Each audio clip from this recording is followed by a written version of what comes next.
Much. And could I start by saying a thank you to all of you for coming this afternoon to our Welcome Home press conference. We had some pretty serious ambitions before these games. We were confident that the team that we were sending out was the best prepared team that had ever left these shores for a Winter Games.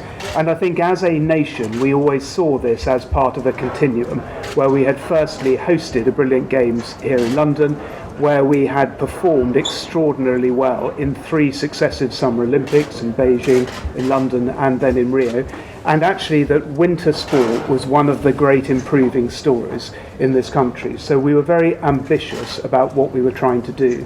The result of that, I am delighted to say, 16 days later, thanks to the efforts of Lizzie and others, is that we have come home after our most successful ever Winter Games, and that is a fantastic result. So I would really, I think, just like to say a couple of very quick thank yous.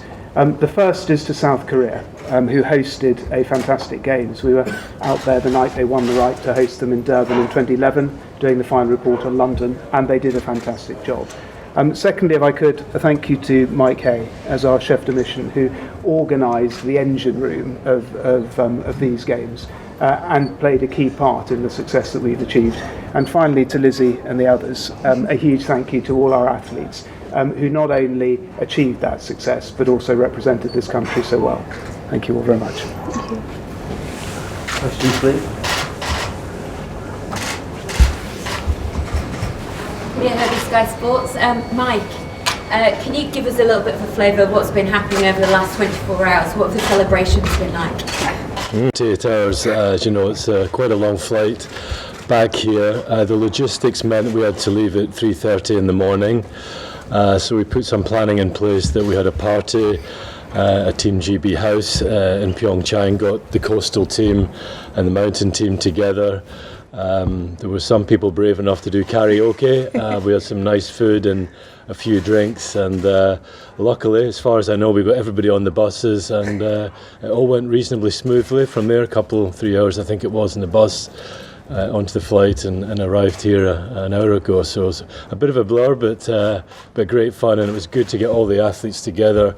I think I've said before, been to a number of Winter Games. This is possibly be the best camaraderie we've had between both villages, because you are split out there, and the athletes supported each other in and out of competition. So I was delighted with the team performance.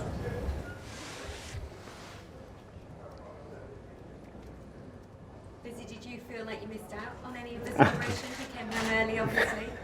Yeah, watching all the Insta stories and videos of people blasting out karaoke. I'm a terrible singer, so I think everyone else benefited from me not being there. But yeah, I would have absolutely loved to celebrate the closing ceremony with everyone. It's the moment when you walk in with all the other nations and you just embrace each other in the moment of great performance. You know, whether an athlete came 10th, 4th or came home with a medal, you know, it's the relief that this is the moment that we've been training maybe for 8 years for, and I know they would have had an awesome time, and I can't wait to hear the stories in a minute.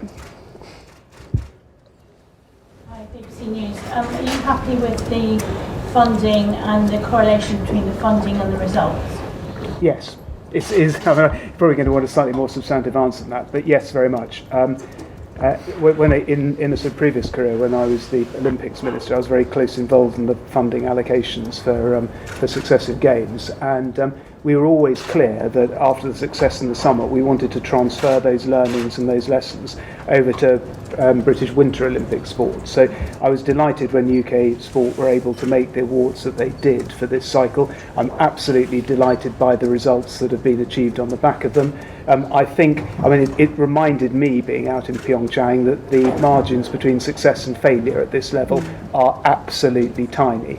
And I think the lesson of this is not only to celebrate everything that's been achieved, but to look at the huge number of fourth places we had and people who just missed out by a fraction of a second, and work out where this could take British Winter Olympic sport in Beijing in 2022. I think the pipeline is strong, and the potential for future success is likewise extremely good. Do you think the women's pod will get more funding next Well, time? that's a decision for UK sport, but all you can do is put yourself in the shop window, and they did that brilliantly.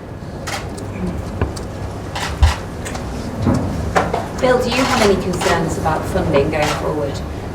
Part of your job is obviously to secure funding for the British Olympic Association.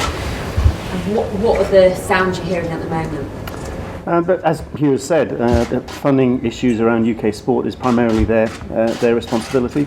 All of the funds that we generate come from the private sector. So I think a performance like this, where we've come away with our best ever Winter Games, that can only help us in terms of attracting new commercial sponsorship and also please the partners we've already got in place. So I think from that perspective, we're looking really good. I think it's important to note as well, there were some great performances there outside of just the medals. Other Olympic committees were coming to us and saying, we're really noticing some of the performances you're putting down here. And as a nation that's emerging to be a powerful nation in winter sport, it's heading in the right direction. So we come back feeling really optimistic and coming back to a very positive environment. I think it's true to say as well that not all our athletes are funded that go to the games, so we are looking for personal best people have done in that particular discipline in a GB vest before. That's important, but also we're looking with one eye on Beijing. So we had the youngest men's curling team by a distance. We had Laurie Taylor, an Alpine 21-year-old from a bib number of 52, finishing 26th in Alpine. That bodes very well for the future for 4 more years. So these are some of the other things. We're not necessarily chasing medals all the time, but clearly we don't shy away from the fact that your success or failure is based on that benchmark, and we're happy we're coming back, as Hugh said, as the most successful team. And just worth adding, our role as the British Olympic Association is slightly different to that of UK sport. That is a government funding body. We're responsible for selecting the team to take them to the Olympic Games, for preparing them, for looking after them while they're in that Games time environment. And we would treat any athlete exactly the same, regardless of whether they're funded or not. They're all British Olympic athletes to us. We treat them all the same and try and achieve the highest level possible for them.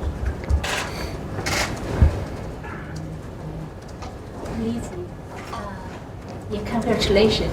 Thank you. You won the first gold medal in Sochi, and this time is the second. Could you tell us what's different feeling after you won these 2 medals? I wish my memory was good enough for me to explain Sochi, but from what I recall, I was in a really good place as an athlete. It was quite difficult to not have a successful performance, and going into Sochi, I knew the track so well, and I had an amazing equipment set up, and my coaching team, we were so close to each other. It felt like whatever happened, we knew that we would be successful. And then leading up to PyeongChang, it's been a completely different 4 years. It's not only the past 3 weeks. I have to think about really 4 years of training 3 times a day and constant search for perfection. And the competition field completely changed. Only 4 athletes from Sochi were competing here in PyeongChang. But I think what I took into this competition, was the experience of knowing what it felt like, and the overnight stay, which I love, knowing that everyone is not able to sleep and worried about their position, where I just enjoy the pressure and knowing that another day brings another fight for that medal. So with different things like my chest infection and other bits and bobs that were happening along the way, it really was a team effort. If it wasn't for Louise, my physio, and the team encouraging me, believing in me when sometimes I didn't believe in myself, I wouldn't have been there. So they tell a very different story, but together, I guess, I'm just so proud that we have made history. Would you plan to go to Beijing next time? And, how do you think their last 8 minutes show? Sorry, repeat the last bit. The last 8 minutes show. Oh well, it's really hard to look ahead 4 years. I guess at the moment I'm literally looking at a couple of weeks ahead in my life and needing the rest and needing to be normal and see friends and family, people that I haven't seen for months.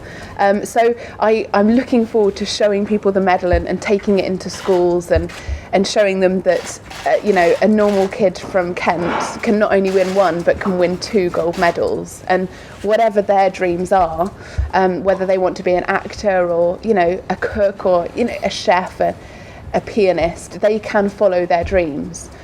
So the Beijing thoughts, I think I'll deal with them another day, but whatever happens, we have a really strong field of British skeleton athletes. So if it's not me, I know it will be someone else fighting for those medals.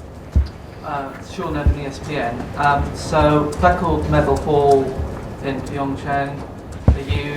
Is Team GB going to aim to break that record again in Beijing in 4 years' time?